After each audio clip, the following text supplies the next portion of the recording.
I think, coping mechanisms for us in COVID, in pandemic pause, has been to gather and hear new work uh, and to feel a little bit more like an audience again.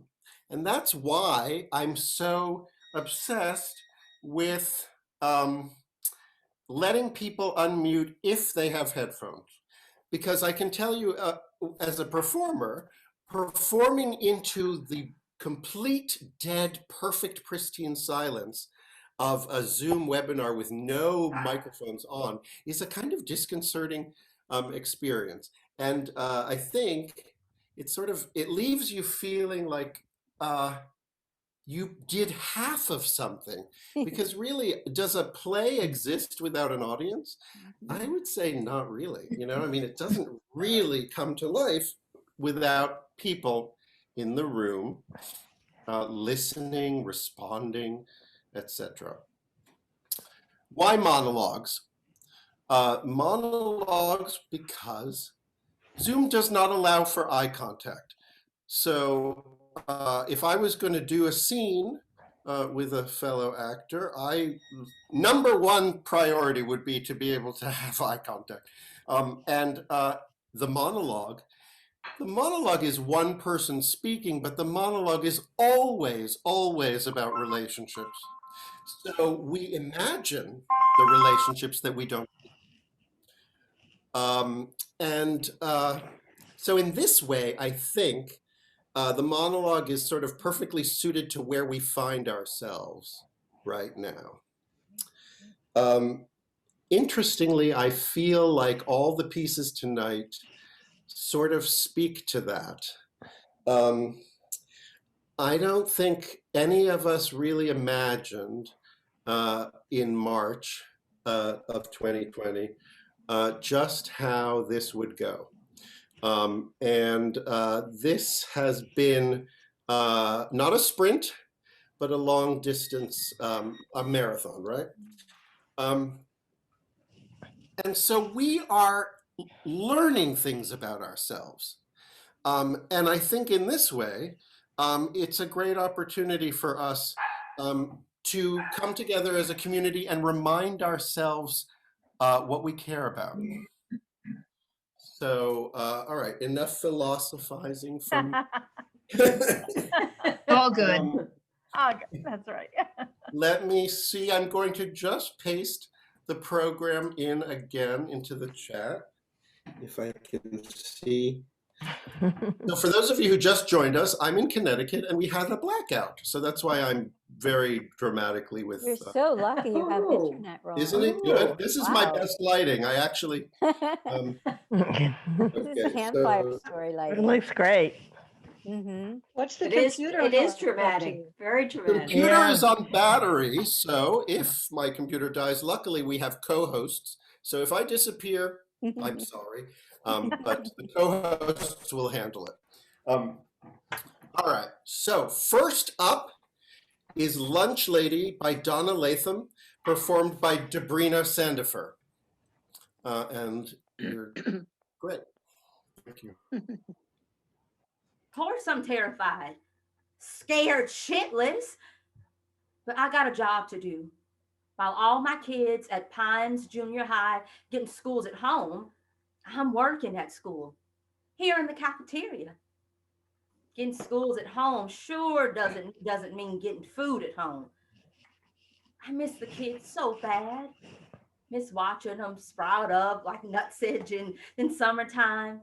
Cut ups with raucous laughter, quiet ones with shy smiles, hoops and hollers from all of them on pizza day.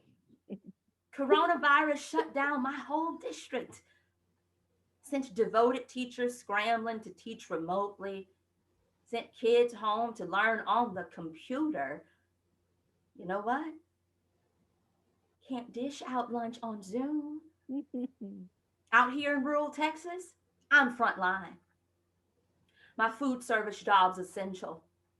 Up to me to be the difference between hungry kids and fed kids. I earn $9.96 an hour, no hazard pay. though I pray God grants enlightenment to folks holding the wallet.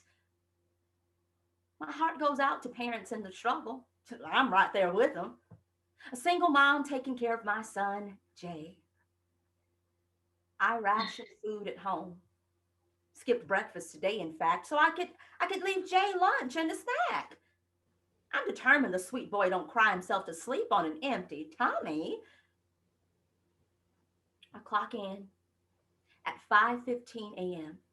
when it's still dark and lonesome bullfrogs croak around the school pond for mates.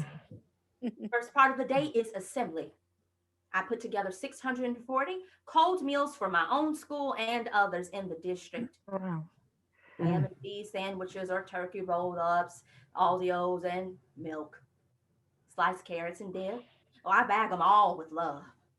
Then I slather up with hand sanitizer. Head to the parking lot, drive through for distribution. Feeds my soul to see those parents and kids. I drop nourishment in beat up trunks. Watch relief warm their eyes above masks. They holler thanks and wave goodbye. Wish to God we had PPE to protect us from COVID. I worry for everyone, for myself too. What with my diabetes and all, my hypertension. Pray every day our district suits us up, but no answer to prayer so far. I made myself and Jay some of them do-it-yourself masks, stitched them from old t-shirts and ponytail bands. Oh, I hope they do the trick. You know, when I was a kid, didn't much care for school. I was squirmy and headstrong, only went to school for one reason, to eat lunch. Didn't have but Spam and government cheese at home. Some days not even that. My lunch lady, Mrs. Bullock, was a fairy godmother, a miracle. Whew. To this day, I well up when I think of her. Mrs. Bullock flashed a big old grin, passed me turkey with fancy Swiss cheese, pale green celery sticks, and a kid-sized tangerine. Chocolate milk to wash it all down. Oh, Lord, that was heaven. I can taste it now. Cold milk coats my gullet with chocolatey goodness. I pray Jesus walks with me today, keeps me safe as I keep those babies fed. Protects me from spreading disease.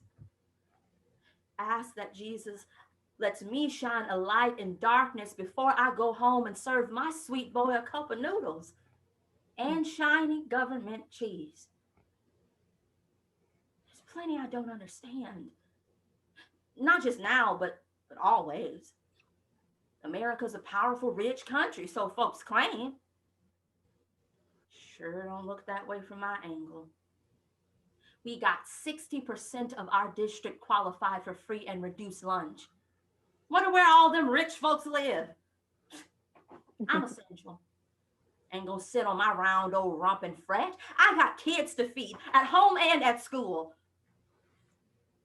Think I'll dump my purse upside down, shake out all the gummed up nickels and dimes, maybe a quarter or two, visit the truck stop, and splurge on chocolate milk to surprise Jay. Just because I am a lunch lady. And I am scared shitless. All right. Beautiful.